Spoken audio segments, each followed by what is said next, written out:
What's up, everybody? Welcome back to another episode of the Opinyanated Podcast. Once again, my name is Gigi. Got my co-host with me, Jay Clem, and we got two special guests today with me. I have Miss Eugenia Davis, also best-selling author, cosmetic line, and also got the big homie Trokon on the ones and twos with us today. How y'all feeling today? Oh, I'm feeling great. I'm feeling good. Glad to be here. That's what's up, man. Likewise. You sound nervous. Me? Yeah, you? No. And so, Eugenia, why don't you go tell the people about you? What's going on with you? Hey, everybody. I'm Eugenia Davis. I am the author of the book called Therapy Saved My Business. It's on Amazon. It's pretty much about my journey through therapy and how I kind of use therapy to help me successfully launch my business. And I'm also the founder and CEO of Dymanz Glaze Cosmetics. Oh, okay. So when you say therapy, most black folks are like, no, that's white folk shit. Yeah, that's So about right. You get that a lot? Oh, yeah. People like, you go to therapy. The first thing they think is, oh, I didn't know you have money like that. And it's like, no, I don't. I have a FSA card. That is the first thing you think about when you say therapy. Like, I can't afford that shit. Absolutely. On top. Yeah, honestly, I've used my platform to educate, people that therapy can be affordable. There are options that they're not going to tell you about, like the sliding scale.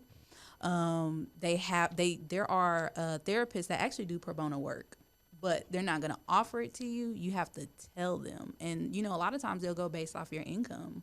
Okay. So, I try to, give people that, little bit of information. Some jobs you can actually go to HR and talk to them about it as well. So I definitely try to educate people and let them know that there are options out there. And they're not just telling you, but I got your back. And I'll let you know. That's dope, man. People need that information, especially black people. So how much would you encourage people to go to therapy? Honestly, everybody needs therapy. I don't care how much you think you don't need therapy. Yes, you do. You need therapy. So we all crazy. Don't say crazy. Don't say that. That's Ain't why nothing people wrong don't with a little want bit to. of crazy. Ain't nothing wrong with a little bit of crazy. We all off somewhere. Well, I'm a Gemini, so I'm crazy regardless. Yeah. Y'all ain't supposed to agree like that. Hey, the only reason I agree is because somebody, you know what I'm saying? Stories. And the only reason I agree is because somebody put a list out on social media and it had like serial killers. And most of them cats was Geminis. It was Geminis, Pisces, and Sagittarius, man. Immediately, I was like, well, who do I know that's them signs, man? The fuck y'all looking at me? Oh, man, with Trokon, man, what you got going on? Yes. So my name is Trokon Tompo. I am a retired engineer. So I was engineering for about 10 years. Then I kind of got fed up. But when I was engineering, I was actually designing factories. So worked at a lot of different companies where we'll just go in there, pick out machinery, and then I'm the guy who tells you how to staff it, how many people are actually working the line, how many supervisors you need, cost accounting with the accountants, get it up and running, and then I'm off to my next project. Did that for a little bit. Then I was a project engineer. So you know how Dallas is developing. Yeah. Those high rises, I actually coordinated putting all the elevators in those things. Okay. So depending on the elevator or the building, some elevators might be like 1.5 million. That's the elevator by itself. Yeah. We ain't talking about how much it actually takes to construct the building. Oh, my God. I better go to heaven on that. Yeah.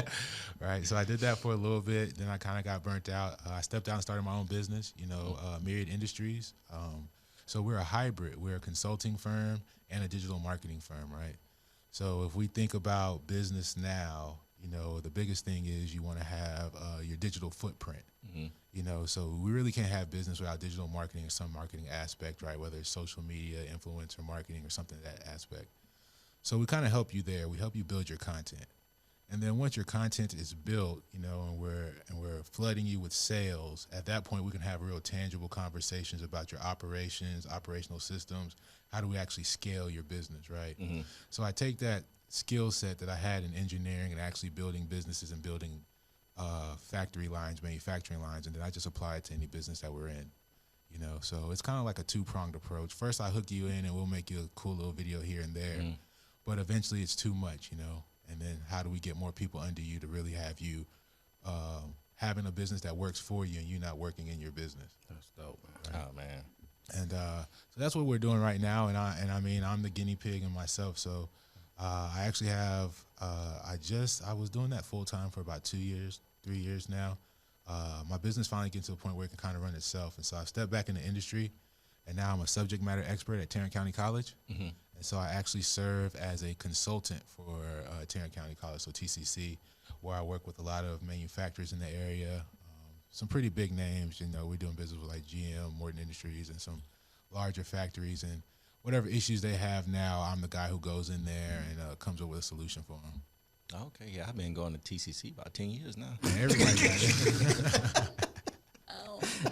Yo. Oh my God. So when I was leaving college, that's what a guy told me. He was like, if you don't want to pay your school loans, go to a junior college and take one class.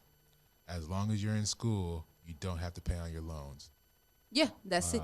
That's facts. And Take even one when they class a start semester. sending those letters to you, if you re-enroll in school, they go back to deferring. So you just sign up for a quick class or something real quick, and they'll go back into defer. I've done it. So Yes, you just got to stay in school. Just stay in school. yeah, you don't have to Stay in just school. do a whole full load. If you're in school and enrolled, You got to pay nothing. nothing. But yeah, Good that, information, man. oh yeah, because that that goes to one of the topics we're gonna discuss today. Is school worth going to these days? Because you have guys that don't even have high school diplomas making six figures driving trucks, Right. but you got kids going to school, $80,000 worth of debt, master's degree, making $35,000 a year. So at this point, is school really worth it? Absolutely. Yeah. I mean, you need a doctor, right? You need a lawyer. I mean, everything doesn't work out for everybody. I get that. However, I tell people all the time, if you don't want to be an entrepreneur, I highly suggest a specialization, because that's where your money is going to come in. If you're going to work a 9 to 5 and you don't want to be, like make below what you need to be worth, then you need to pick up a specialization. Can't be said no better than that. That makes sense. I would agree with that, but I kind of do some mentoring, you know. I have some young men that I talk to on the side, and like I'm a degreed engineer, I have my master's in engineering, you know. But I also had a full ride scholarship, so the biggest thing is the debt, you know. So I don't just ask you to go run in and go get debt just because I have it, you know. Like school is free for me. But I always like to come from a different perspective and say, hey, you know, before we talk about a career, I want you to pick out your dream house and your dream car. And then let's figure out how much that costs, you know? Because if you did go $80,000 in debt and you only making $35,000, like, you played yourself. You should have known how much it was going to make before you went and took out all that money, you know? And so that's kind of what happens is that we automatically push these kids into college, and we're saying, go to school, and we're not thinking about the back end. Like, you know, so at 18 years old, if you know you're about to go $80,000 in debt, that is a huge investment in yourself. You need to know how you're going to get that money back, you know? Because essentially, you know, my career, that was an investment. Like, where was my ROI on that, you know? So if you're going to take out this big loan, it's just like a loan on a car, you know, a loan to take out a business loan, like, where are you getting this money back from? You know, and that's what we're really not seeing, is that we're just saying, go to school, take out a huge loan, and then we're just assuming that this money is going to come out magically, and that's just not how it works, you know? You need to know what industries are about to be hitting when you come out. You need to know how to break into those industries, and you need to be getting internships while you're in school to prepare yourself for this transition, you know. And those are typically not the conversations that are being had. And then, but you are hearing the failure stories, you know? So, that's what they didn't do, you know. Yeah, because it's come like, who do you blame most? The parents or the school system? Both. I'm about to say it's a joint effort. I mean, I'm a parent. I have 3 kids, so I don't think it's the school's responsibility to teach my children how to have critical thinking.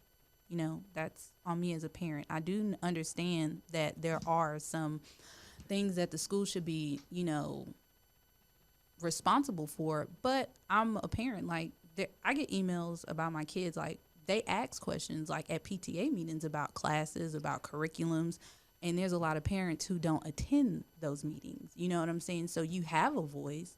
You have, you know, some say in it to a certain extent, but you're not taking advantage of those opportunities when they ask you a question.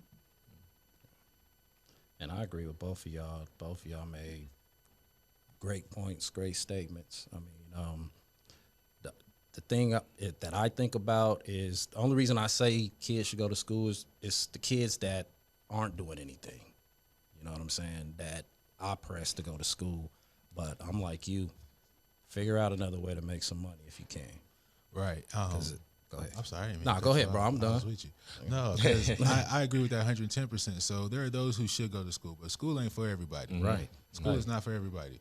And unfortunately, and actually the best way to make money right now is to do like, you know, carpentry, HVAC. So some of these like electricians, you know, the average age for some of those professions are like 58. You know, so you're saying like 7 years, you know, once they retire, who's going to do it? Like there's a huge gap. And those guys are making $90K a year, you know, like in Texas, you doing HVAC, you got money. You got money. You got money. And either way it go, man, I mean, whatever route you go, you got to work hard. Right. So how hard are you willing to work? Like I think Steve Harvey said it best. Like you can make $1 million cutting grass. It just depends on how hard you're willing to work. Mm-hmm. You know what I'm saying? Like you can do anything. It just depends on how. Bro, that's a lot of cut. Hey, that was my first hustle. That was my first hustle. I was out there cutting grass as a 12-year-old little girl. And there's people out there that got big contracts and big neighborhoods that's making money, man, because they started a business cutting grass. That's what I'm saying. Just to build up. Please, man. I mean, you might not do it. I'm just saying. Yeah, there's stuff out there to do. You got to start somewhere. You got to start somewhere, man. Everything starts from the ground. Like, you know, you might look at, okay, this dude cutting grass, but how many contracts does he have? Mm-hmm. How many trucks does he have? How many people does he have out there cutting with him? You know what I'm saying? It's money in everything. It's just how hard are you willing to work? Yeah, that's one thing that I'm not gonna do: cut grass and move. But there's money in that too. It is, but shit, how long my body gonna last? Right, how long your body gonna last? Yeah, and that's usually what I tell kids. I'm like, look, if I meet a young man, I'm like, hey man, at this age, you don't know what you want. Whatever you're trying to do, you need money. So you need to keep working 2 jobs until you figure it out. Yeah. Stop listening to these motherfuckers got you getting these PPP loans. That Fed time is coming. Yeah. Let's say it seems like everybody's getting a PPP loan now. But you know, honestly, I'm not mad at them because people rip off the government all the time. You know what I'm saying? Like, and the thing is, if there's a loophole to everything. Mm-hmm. There's always a loophole to everything. Are you gonna be smart enough to figure it out? I tell people because they like, oh, well, people getting PPP loans, and I'm like, but y'all the same people that lie and say y'all have businesses during tax time. Right. I'm confused. I'm confused. So, you know, I'm like, tomato. I wasn't hating at all. Get your money, boo-boo. Right. I said, hey. But it's the paper trail that you create for That's yourself. exactly. It's all fun and games. Right. Mm-hmm. But until you go buy all of them cards. Yeah. Hey.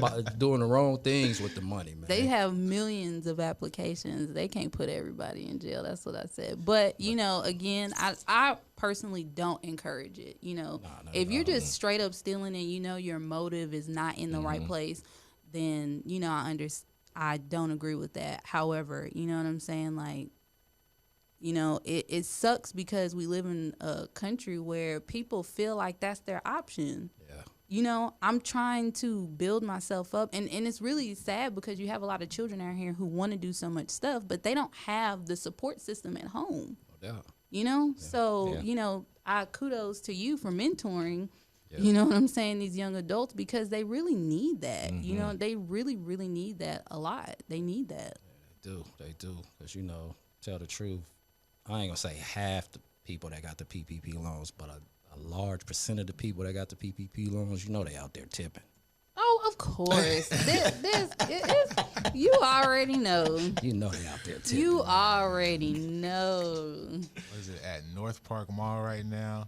The line at that Gucci store is like around the corner. Man. Gucci and MCM. Oh my God, I was there a couple weeks ago. I was like, Lord. Hey, that's the PPP line, right? It there. was. Man, when I tell you, I walked past that line. I said, I know good and well. Shit. Bonquisha over there. And my cheap ass would have been at JCPenney. Right. I went right to Zara. That's not cheap. I would have been worse You in than the mall, all that's y'all. not cheap. I'm at Marshall's. I'd have been at Ross. That's what I'm about to say, boy. They're cleaning up at Ross. I went to Zara and I went in there and got my little $30 shirt. Well, I was like, I'm out. $30. I'm finding something cheap. Yeah. Hey, when you got a business, sometimes you got to do certain events. You got to look a certain type of way. So I'm gonna look nice, but it's not gonna have that price tag on it. I hear you. So, quick scenario: somebody accidentally placed $1 million in your account. What you doing? Accidentally, first I need to know who gave me the money, because they be coming after people for that. They be taking people to court. They take people to court for that. I've seen it. Word. Yeah. Okay, so I'm letting it sit a year. That interest is mine, though. Right. Yeah, Yeah, that's no, it. that Shit, let it actually sit. happened at my mom's job. They put all this money in his account. It was payroll, made an error. So he took the money and jetted. And they found him and took him to court to sue him to get the money back off of their error. Like, it happens. Yeah, I mean, the first thing I would do is put it in a different account. Right.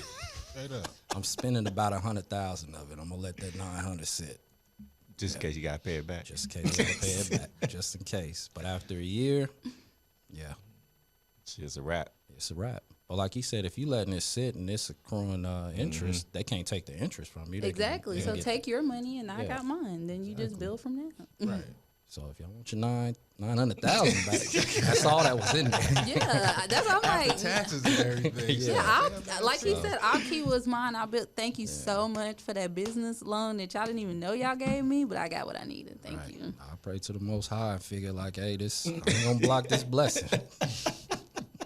Somebody messed up on an accident, but I'm gonna take it. Man, those situations never work out well for me. That's some crazy ass shit. You wake up in the morning, check your account, see $1 million in the motherfucker. Man, let it happen. Just the thought of that, like, damn. Bro, my luck on that, I'd be like, man, I ain't gonna get off that easy. I'm gonna log out about 3 times and log back in just to make sure. What's the first thing you Kids, gonna put do your with shoes on. Shit, first thing I'm gonna do. Shit. You tipping. Straight up. Straight up. Tipping? Straight up. No, I wouldn't do that. I'd be scared. I'd be too scared to even touch it. I ain't gonna lie to you. Some of it gonna get spent. Yeah, Some that's of it what I'm gonna get- saying. some About of it gonna get 100,000 gonna spent, but- Cause I already know. 100,000? I mean, cause I hear Cap. I'm gonna get a house. You know what I'm saying? I'm gonna go buy a house. I'm gonna buy some property. Man. I don't know. I'm gonna go buy some property, man. You wouldn't do that? No. No, not right now. Well, he got money, so he ain't gotta worry about shit like that. Yeah. Yeah, but if you let the interest, accrue and you take that money. Well, how much and- interest could you 'cause get though? It depends on what kind of account you got or how long you let it. Like, there's variables to this. There's that's what I was thinking. Like, depending on what the interest rate is, you know what I'm saying? Yeah. Like 2.5% on $1 million, man. That is probably like 200, huh? like 200,000. Yes. Real quick, just after 12 months. Come on, man. You ain't doing that in a year, realistically. But shit. And then if they want them, everybody part ways happy. You got yours, I got mine, and I go from there. And if you did that 1 year, if you could flip money like that, then you know other ways to. And if you don't, you consult somebody. The quickest way would buy some property. Look, he's stuck on that 100. I don't know. That's what I need. That's what I'm sitting up here. I'm trying to don't talk know. it into The existence. best move for me, I think, I would even need 100,000. I'll go somewhere like you be hearing them cats who set up those hotels in like the Philippines. Yes. Right. And Yes. just go set up like a little hostel out there, put somebody in there to just run it in and out. You know, that might take you like 50K right there. And that might make you double that over a year and you ain't even doing nothing. Or another option, all these girls going to these other countries to get all these plastic surgeries, all you gotta do is set up a little house for them to recover in and take US money. You gonna blow up quick. Like, those are simple ways that don't cost, because the dollar, the value is so different. Like, you can do something like that and make money off of that. Right, it's a Honestly, lower that's one risk. of the things I wanted to do. I was like, man, I give me a recovery house. They got their own nurses and stuff that come in those packages. I just give y'all somewhere to lay up. So I'll give you a straight up gym right here. recovery This is my trap dream. house. That's what it sound like. So when I get that 100,000, I'm calling both of y'all first. For sure, I'm calling easy. both of y'all. Like, So hey, you want to know what I actually want to do? And then we take it for granted, right? But go to another country. I don't care what country it is, and set up a fried chicken joint. Ain't no fried chicken nowhere else. yeah, you're right. Have you ever been to Heathrow Airport in UK and London? yo, that KFC is around the corner every time. Hold up, man. This boy just asked if we been to UK, London. Like, you ever been there? Like, no, we ain't been to no damn London. Why man. not? I mean, I would like to go. Why not? But shit, what you mean why not? Bro. I ain't got the money yet. It's not expensive to go. It's not? No. It has nothing to do with money. Okay. No. I tell everybody, once you get your passport, that's when it opens up. Because that's the only thing keeping you. But once you have that passport, you like, I can go if I want to, man, you're going to get out there.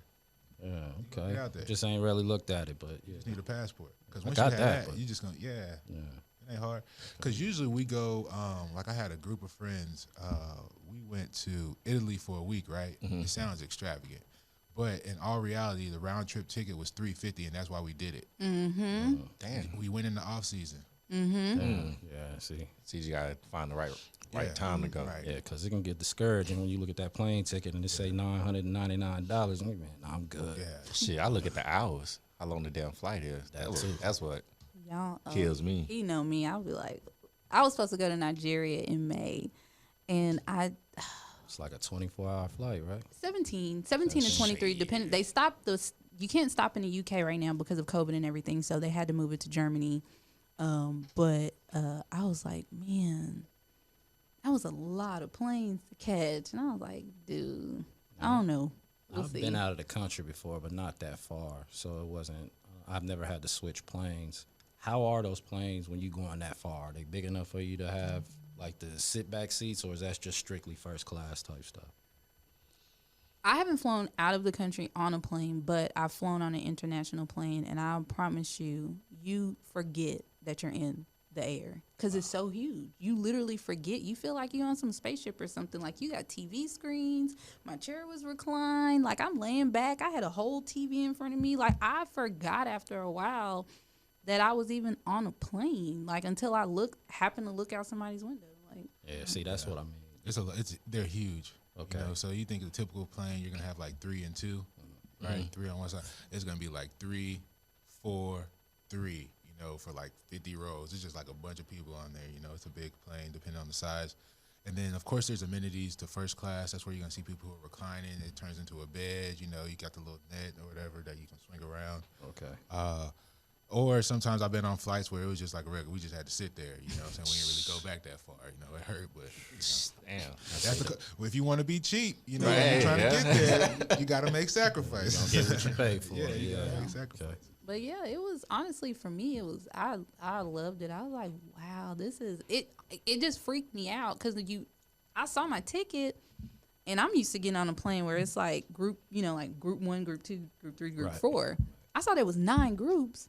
I'm like, what the hell kind of plane is this? 9 groups. When I got on there, I was like, yo, this what's up. I Yeah. like this. See, I've been on one of the type of planes you're talking about, but I've never been on one of the ones where everybody had that first class treatment.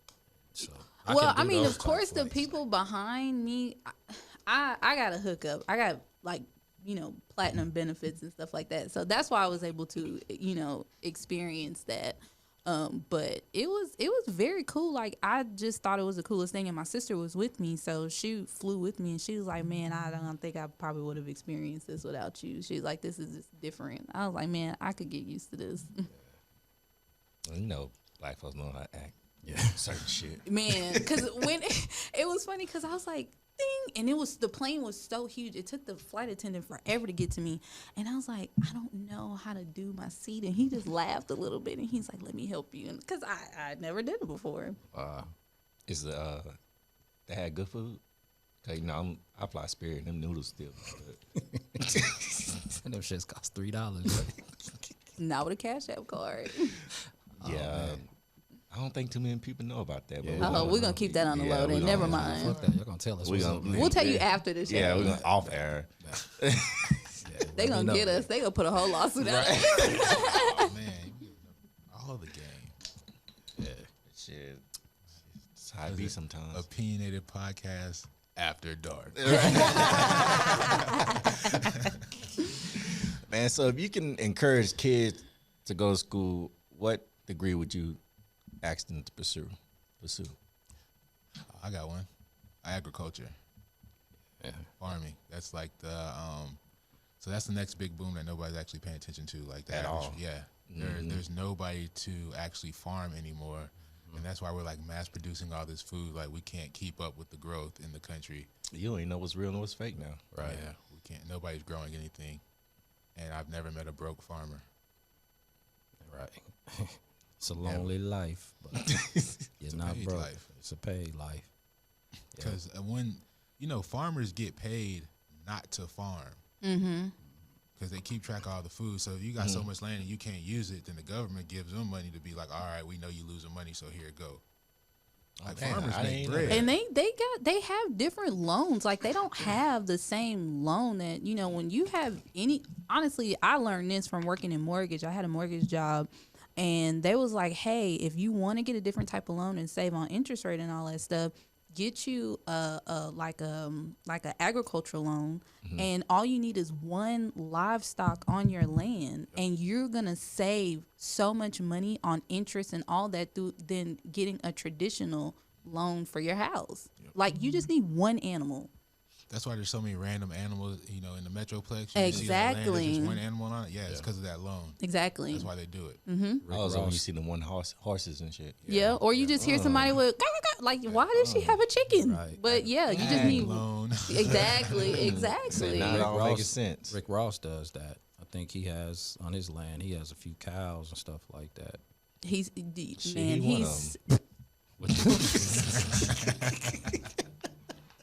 I'm so glad I didn't have no water in my mouth because, baby. But yeah, no, for real. Like, that's what I was saying earlier. There's ways to everything. If you just take a little bit of time and just, when you laying in your bed scrolling, like anything that pops in your head, just read up on it. Like right while you just laying there just scrolling mindlessly, like you'll really learn a lot. But I was the type of person, I was a job hopper. That's how I know a lot. And people talk down on people who job hop, but I promise you it was one of the best things for me because people are like, how do you know so much at such a young age? And I'm like, because if you were hiring and I foresee something that I could use for myself or help somebody else, information is powerful. Oh, you want me to help you out? Here's my fee. Like, people call me all the time about auto loans. Did auto for forever. So I'm like, no, that dealership is lying to you. When they tell you have a 10% interest rate, you actually got approved for 7 or 8%. They kept the other. They kept that other percent. So it's little things like that makes you valuable. You know what I'm saying? Yeah. Understanding how the business model works and how they make their money is how you get a good deal. Yeah. Yep. It's funny you say that because that's how I built my career. It got to the point to where I think I went on a stint where I was 5 years, 5 different cities. I was jumping around that much. I never stayed at a company for more than 2 years. So about every 18 months, it was time to go. Period. Right. Because you can give yourself your own raise at that point in time. Yeah. Exactly. So I think it's like after 2 years, any raise they give you, you're losing money because it's just a cost of living raise, which is about 2 to 3% if you're lucky. As opposed to when every time I jumped a company, it was anywhere between 10 to 15% raise I just gave myself. So I was actually more marketable, just understanding the next job that I was going to get. And that's what I did as far as that. And then to your point, you start meeting people, you start networking, you're in conversations you're not supposed to be in. And it got to the point now, when I left engineering, it was at a very hard spot for me because I had so much experience that nobody could find anybody with my skill set. But I had jumped around so much, they had to realize, like, we probably can't keep you, Right. So then the conversation is just about, what I'm saying, hey, this is how much it costs for somebody like me. And that's really where you're trying to get to in your career. Like when people look at having a degree and stuff, like realistically, our generation, you're not going to sit nowhere for no 40 years like these baby boomers. You're going to get bored. Right. But you got to figure out like how people with that education make their money, So it's like I meet people all the time and even if you have an HVAC certification, if I was working HVAC for 3 years, after 3 years, I'm at the junior college, trying to be a teacher. Now I got 2 jobs talking about the same stuff, what I do all day, and now I'm just teaching somebody that, Then I might even have another HVAC business where I'm hiring my coworkers to run the exact same thing for me, and I just set up the shop and got a little house or a phone, an assistant on the phone who's just calling them. That's 3 streams right there from this little 2-year certification. Just off top. In 3 years, I would have been set that up. Yeah. Oh, yeah. It's just like really understanding how you make money off the business, you know. And it's unfortunate because like this is the information era and everything's at your fingertips, but nobody's actually looking for the real information. You need to write a book. Yeah, nobody I mean, like these two right here, man, is a perfect example of experience is the best teacher. It's like straight up. That's what y'all saying right now. And you learned how to get paid off of your experience. Straight up. Like, that's beautiful, man. Yeah, and honestly, the people that are rich are people who solved a problem or they were smart enough to make you think you had one. Yeah. If you can make a person think they have a problem and you offer and the thing is, people always want to know what's in it for me. Okay, I can whip you up something real quick and tell you how you can win. And really, you're not winning. I am, but I'm not going to tell you that. Right. Solution selling. That's it. You just make, if you cannot, because I know people like, I can't figure out. I have a friend. She's like, oh my God, your mind, the way it works, my mind doesn't think like that. I can't think of a problem to solve. And I said, well, why don't you make people, I love infomercials. I'm addicted to infomercials. I will sit there and watch them all night long. But when I watch those infomercials, I watch them create a scenario where they tell you a product is no longer effective when it's a perfectly working product. But they make you think that, oh, that's the old way of doing it. That doesn't work anymore. Why don't you, do this? It's so much simpler. It's so much easier, and it makes your life better. And after a while, you start thinking, it does. Like, you never had a problem with your can opener, but you got people selling you an electric can opener. It does the same thing. Right. And that's where you get caught up. Well, not caught up because it's going to happen, but history repeats itself because all that stuff just comes back in a rotation. The same stuff you had once before. And they not built to last. And they're not built to last. Not like they used to be. No, not at all. Because it's about turnaround, you know. If they last, you don't come back and pay me for another one. I need some more. I need you. I need you to come back. Like, and it's like it's going to be right back. The dope game based off the comeback. Yeah. Just like that, what's that, recovery trap house? Come on over here. I think I'm gonna call it that. That's what it sounded like when you was explaining it. That's how I took it. But honestly, like where I grew up, my dad was a lawyer for the state of Texas for, a good minute. So I learned a lot from my dad. My dad's Nigerian. Okay. So you talking about ultimate hustler. He's out there locking niggas up, huh? No, actually, my dad was the one who actually exposed that there was a problem in the South where they were taking black children away from black mothers more than they were taking white children away from white mothers, and they would be doing the same thing. Yeah. So my dad exposed that problem and let them know that there was race going on within the system.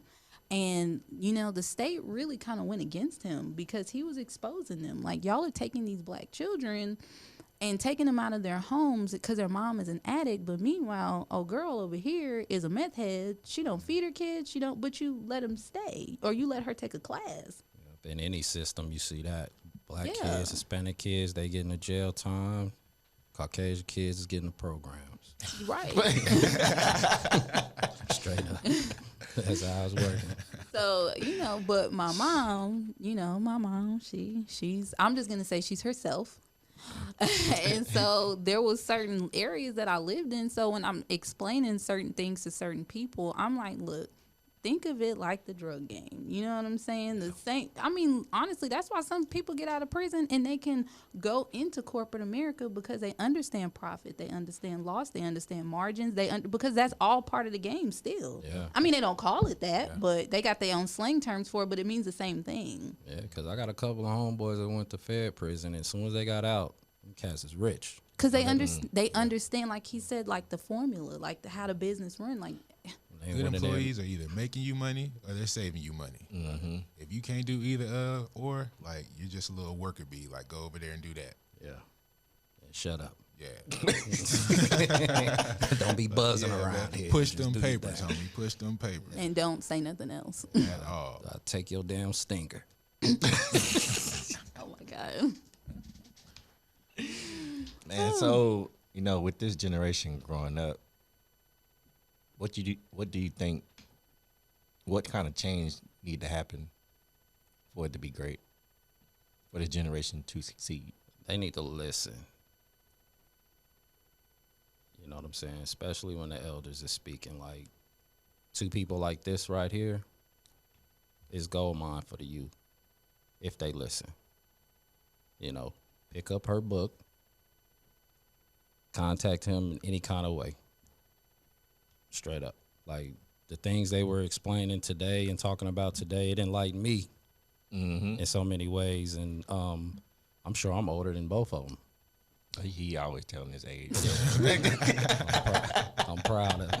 I was looking at these new gray hairs in the mirror, though, man. I said, I ain't going to get no dye. So what that is at Don't die. jump. Yeah, I'm just playing, man. Just straight up, though, like, I'm really proud to be sitting here with y'all and hearing, like, your intelligence. You know what I'm saying? And that gave me hope today because, yeah, the youth, man. I just don't really know what to say. For me, I would honestly have to say that a lot of things can change, and a lot of things stems from the lack of self-esteem, lack of guidance. You know, we have a lot of young people who do want to do something with their life, but they have a mom in the other room doing OnlyFans. Not saying I have anything against that, but They getting tipped. Big facts. yeah. So how does a child stay motivated to go to college, but my mom is in the other room taking her clothes off and telling me this is how I have to provide for my kids? You know, not saying that's everybody's situation, but these are real life scenarios. You're talking about last year, a lot of people who had regular jobs turned into sex workers in some way, shape, form, or fashion. Right. You know, so I think for this generation, because I have siblings, I'm the oldest of 5. I'm 32. My youngest sibling is 18. So, you know, between social media and it's really a lot to do with social media because you have a lot of people who are pretending to be successful, Right. and they're not, you know, and there's no, you know, you got a parent in the other room or, you know, doing whatever online, you know, twerking, whatever, you know, for Boosie, trying to get attention, you know, all that stuff happening. So it's like a lot of these children, there is no guidance at home. You know, like who's there to tell you that, baby, you don't have to do that? Honestly, that's why I do what I do. I know I have the goods to do all of that. I could go out there and do that, but I have 3 daughters. Right. So my job is I don't want the world to parent my kids, and I don't want the police to parent my kids either.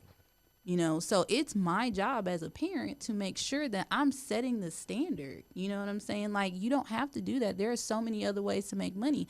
There's a lot of these girls out here who don't know that dude that you know, drooling over online. There's a dude out here with a 9-to-5 that got way more money than him. It's social media, you know? Yeah. What's your take on it?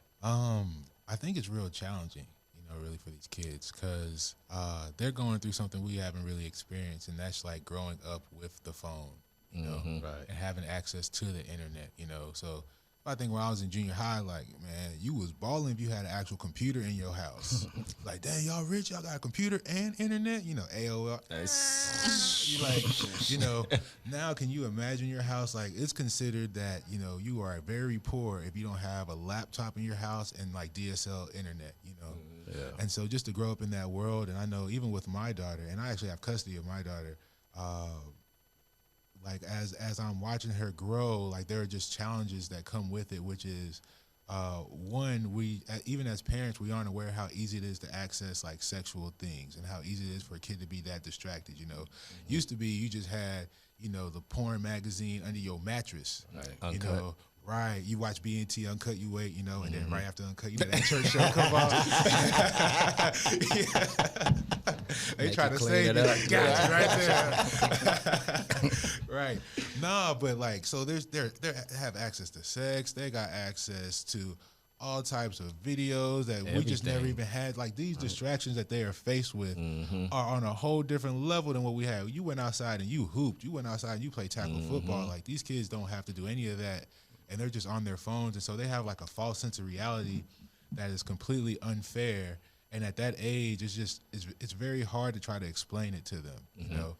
And it's only gonna get worse if they don't listen. That's my whole point. Well, yeah, but to me, it's also like, all right, why don't they listen? You know, parents are not involved. You know, like no kid comes out the womb knowing how to be a civilized human being. No doubt. Like that, those things are taught. You know, and we don't have parents that are trying to be involved. They trying to be only fans. They trying to be bad bitches. You know what I'm saying? They trying to be, you know, real niggas. You know, they're not trying to be fathers and mothers and doing things of that nature. And then these kids are left, you know, defending for themselves, trying to figure out how it works, you know. And I think it's very hard. So this is what I was talking. I was actually talking to my cousin about this other day, and he was actually putting me on game. He was like, bro, when we used to grow up, we used to watch these rappers.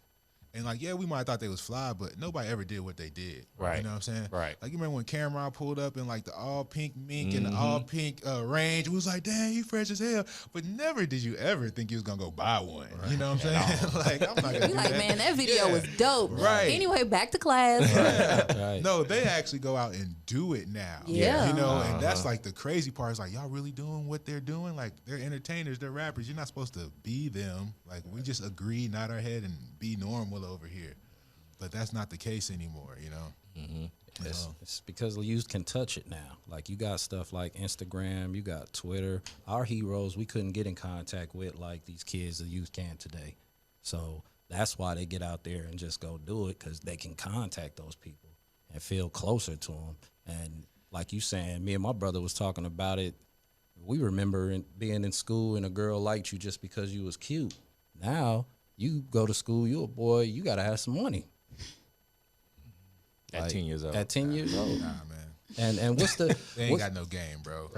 Period. Because I'm like, I know a whole lot of broke people right now. I get that. I'm just saying. I get that. But what's the age today? Like what both of you just said, what's the age today that's considered the youth? Because the parents are doing so much youthful shit. I mean, kids having kids. Kids having kids. And like you said, parents and OnlyFans, dads is trying to be the... In my mind, I always say maturity has nothing to do with age. It has to do with the person. Period. Exactly. Some people grow, like my mom used to say, some people grow up and some people grow old. Yeah. Makes sense. People aren't maturing. I know I was going to a school and I was speaking for their STEM event. So I talked to the teacher who invited me. I was like, how should I dress? Do I want to be practical? Should I wear my J's? What should I do? She's like, no.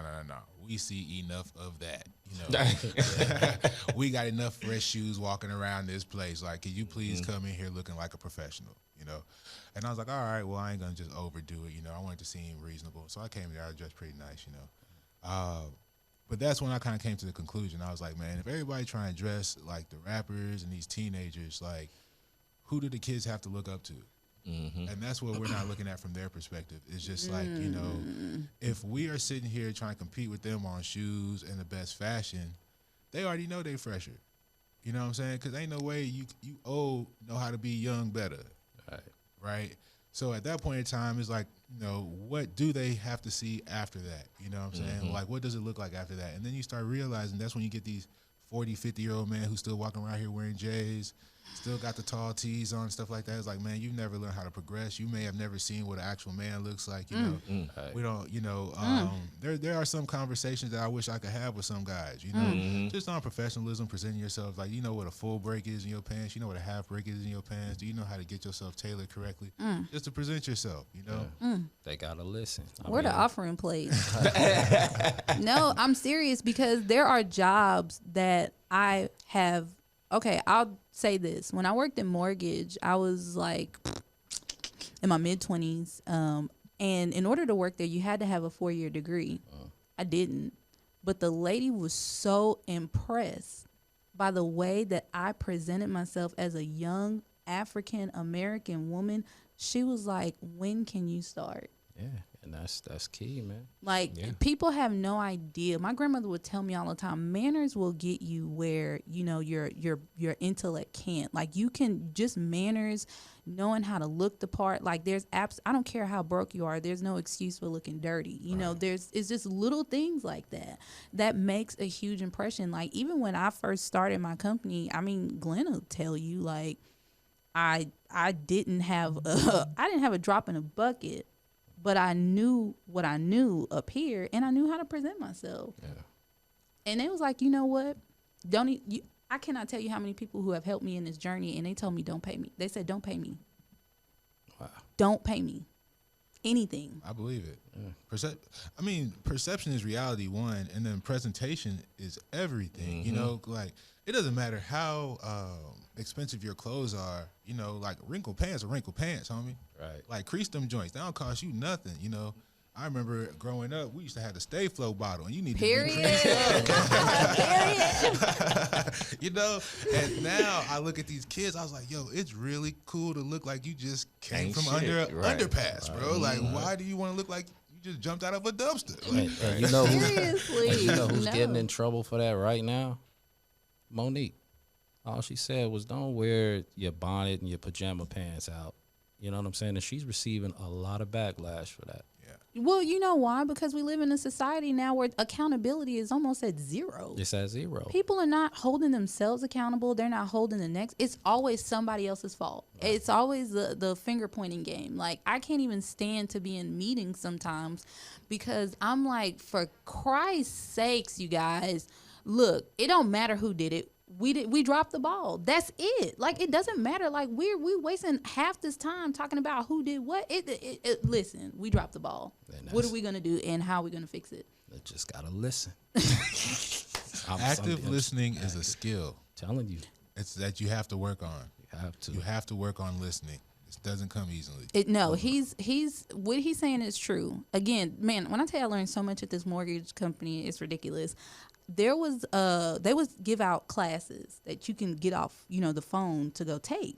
So one was called effective communication, and I just wanted to get off the phone, but something in me was like, what could it hurt you to go in there?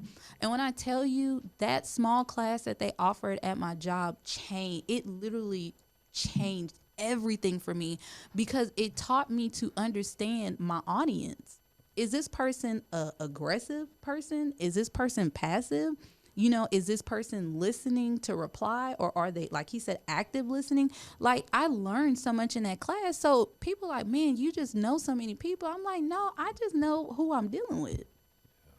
That's it. I know who I'm dealing with, so I know how to talk to them. So, Yo, if you're listening, people will tell you what's going on. right. If you're like listening, because you'll sit here and we could be talking right now, and you're thinking about your response as we speak. You know what I'm saying? You think about what you're about to watch tonight. You could be thinking about what you're about to eat. But if you're just actually sitting here I'm just going to listen, like I'm just going to hear, the response comes out natural, it feels more authentic, and then the conversation flows, Yeah. I know just in my experiences, because I've been in a lot of like really tough rooms, like people sit here and you might say, oh yeah, he's an engineer, he has money. But that's a very challenging field to be in. To be a black engineer, like before Black Lives Matter and all this awareness, like no, I was always the only black man in the room. You know what I'm saying? And we're talking about high level stuff, and you're dealing with people who are the smartest in their field. These are old, ingrained men who are extremely sharp. And the idea that this young black man could be on the same level as me mentally is a challenge for them.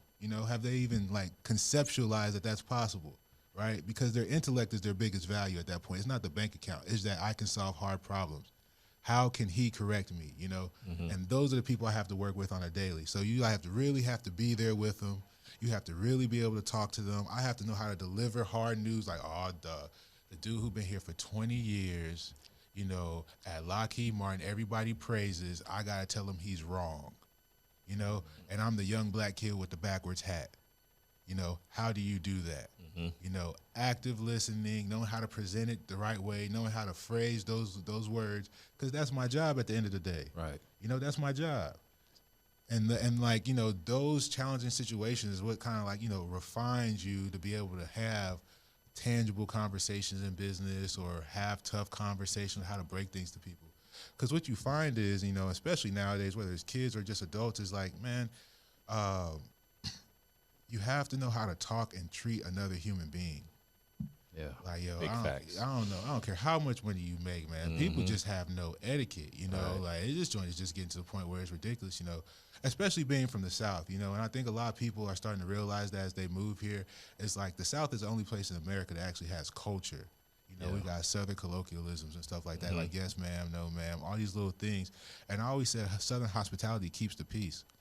it's not necessarily that these people ain't racist. We know they racist. We know they prejudiced. They always been that way. We grew up around them, you know. Yeah. But you know, how you doing? How's the weather? It keeps stuff going. You know what I'm saying? You know, please, thank you. Like there was still a level of respect there, irregardless if you would let me into your house. You know, and there are still some lessons that I feel like we could carry on just to the common man. It has nothing to do with race. You know. But when we came in here, I asked you about your kids. You know, if I knew you had kids, I was going to ask you about your kids. Like, what actually keeps you going? What actually, just so we could let our guards down and then preface a better conversation. That's what I'm doing it for. Sorry I was late. Don't let it happen again. Thank you for having manners. He was at the recovery trap house. That's why he was late. See? But I'll be on my Looking at them looking at them new bodies. I got a question, man. What gave you the strength to sit in that room? The fear or the confidence in knowing you can do it, or the determination, I should say?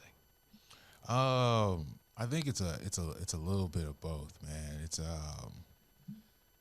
It's like you're proud to be there. So in my career, you know, I just felt like as I jumped around, I saw a lot of things. So one thing it was that there was at one of the factories I work at, there was an older guy there, Mr. Brown, and when his office was actually like a couple doors down from mine, right? So you have this older black engineer that sits there. He's probably like 2 years from retiring, and this is my second engineering position, right? I'm probably like 25, 26. Okay, well, Mr. Brown comes up to me and he's like, hey, son, you on LinkedIn, you on this, you on that. And Mr. Brown knows more about networking than I do. I'm like, how this old man telling me about the internet and social media, right? You know, and so Mr. Brown, we start having this conversation. So every day Mr. Brown walks up and down this aisle, right? And he's just shaking his head and everything. And then I was like, Mr. Brown, why you always so frustrated? He's like, they won't listen to me. I said, well, Mr. Brown had brought in this production line, and he's been working this line his entire life. So for 40 years, they brought it from Oklahoma when they bought the line. He was the expert on the line, okay? Mr. Brown worked for 40 years. All he had was a high school diploma just to finally get to the point he called himself engineer and for everybody to disrespect him and not listen to a word he said. And then he wouldn't leave because the line that he had been working on his whole life was starting to lose money, and he just couldn't let it die, right? And so, like, you meet people like that over the course of my career, like black men who just said they're like, no, you know how hard it was for me to become an engineer? Do you know how hard it was for me just to sit here and get disrespected? You know, and so when I finally got to a point where I was in that tough room, like, you wear it with a badge of honor.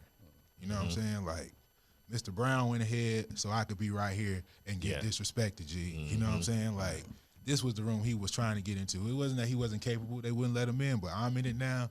You're going to disrespect me, and we're going to sit right here and be frustrated, you know? And that's just kind of it, you know? It's kind of like you just carry the torch on. You just move it forward, you know? And then hopefully I did a good enough job. I made a good enough impression that somebody can go further and maybe actually get some respect in that room, you know what I'm saying? But somebody got to be like the first martyr for it. Somebody has to be. No doubt. Yeah, you know? And so that's kind of like I think, you know, and there's plenty of engineers that I've met, and we all kind of share the same story just in, you know, when you go into these companies or in the STEM field, like, you know, in the African-American community, you know, STEM and technology is not something that's just really well known. You know, like, ain't too many people just tech savvy, you know. Where is the black Zuckerberg at? Like, he don't exist, you know what I'm saying? And so it's just like, but those of us who have chose to go this path now before it's being advertised, like, you know, there are a lot of war stories, there are a lot of scars that we share on just like how hard it is, how they treated us and what we had to do to get this knowledge, you know. Like, I got stories for days just on, you know, maintenance men who refused to work for me. And now I'm the one turning the wrench in there. I got to meet the deadlines, 18-hour days. Like, that's what it's like to live that life sometimes, you know. But, like, I'm not leaving, though, G. Like, I finally get to call myself an engineer. You know what I'm saying? Like, and that's just how it is, you know. Dope, bro. Yeah. Salute. So. No, he's telling the truth. I took a certification course to be a Scrum Master. And I'm like, okay, cool. You know, so I'm looking for jobs. And, you know, they see a African-American young chick like Scrum Master. Like, there's people who've been in IT for years and don't even know what a Scrum Master is. Right. And so basically what a Scrum Master does is when you have, say for instance, you have a website, it's your company, and you like, hey, we need to revamp this. So you decide to hire someone who, it's technically called a product owner. Okay. And so you hire this product owner like, hey, you're the man for the job. I know you can get this done. The product owner goes to a team of developers, QA, and all that, and they go over the things that you specifically want on your site, the features, however you want to build it.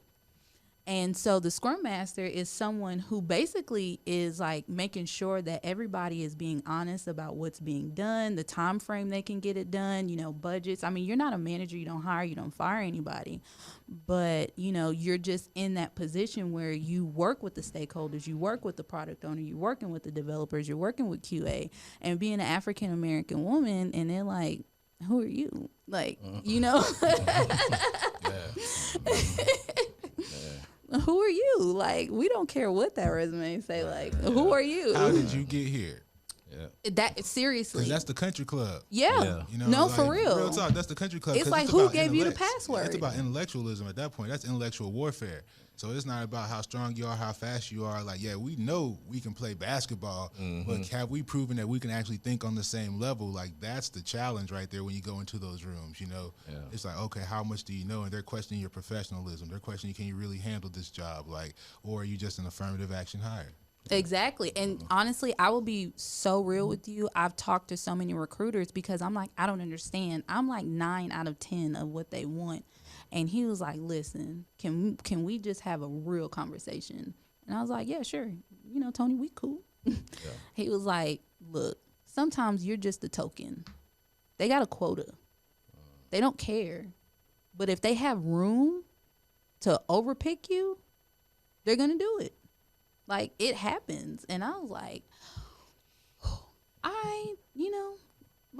chin up. I mean, one job, it was actually an African American woman who blocked me. What's that bitch name? It was an African American woman who blocked me, and when I went on LinkedIn and I saw everybody that worked there, she was the token. So it was kind of like, oh, they bringing in this younger. You ain't about to replace me. Right. Exactly. Beyond people. Yeah. So, but, like he said, is they're questioning everything about you. Like, everything. They even want to know, where did you go to school? How did you hear about this? Like it's just stuff you be like, what? Who do you know? Because that's the only way you can get here is by knowing somebody. There's no way you actually have the skills to be here right now. Absolutely. I've even had somebody in an interview because I was talking. There's a program that they use, like Scrum Masters, or even just projects, period. It's called Jira.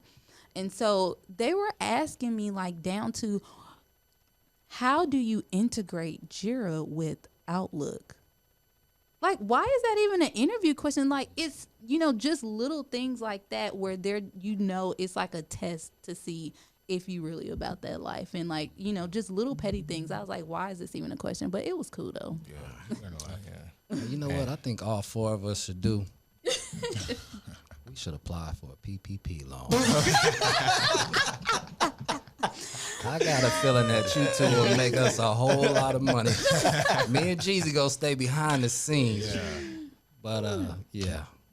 Oh, man. And it's great information today. Definitely. Thank you, Miss Eugenia. Trokon, man, information y'all been providing us today. And for our viewers and listeners, I'm quite sure everybody's going to be taking notes. Yeah, everybody's going to be taking notes. Better be, because I can't wait to watch it again. Hey, I knew my boy right here. When I heard his name, I said, damn, that sounds like the Transformers. No, like, he did. Like, for real. When he said Trokon, I was like, oh, okay. Yeah. Optimus Prime. Right, Megatron. But yeah, we definitely went over our time. So before we leave, as always, Jay Clem, you can just leave us with some positive thoughts. Man, I'm overwhelmed today. I wasn't expecting this. You know what I'm saying? So I appreciate y'all showing love to the Opinionated Podcast and sharing your knowledge and your wisdom. And for our listeners and our viewers out there, listen.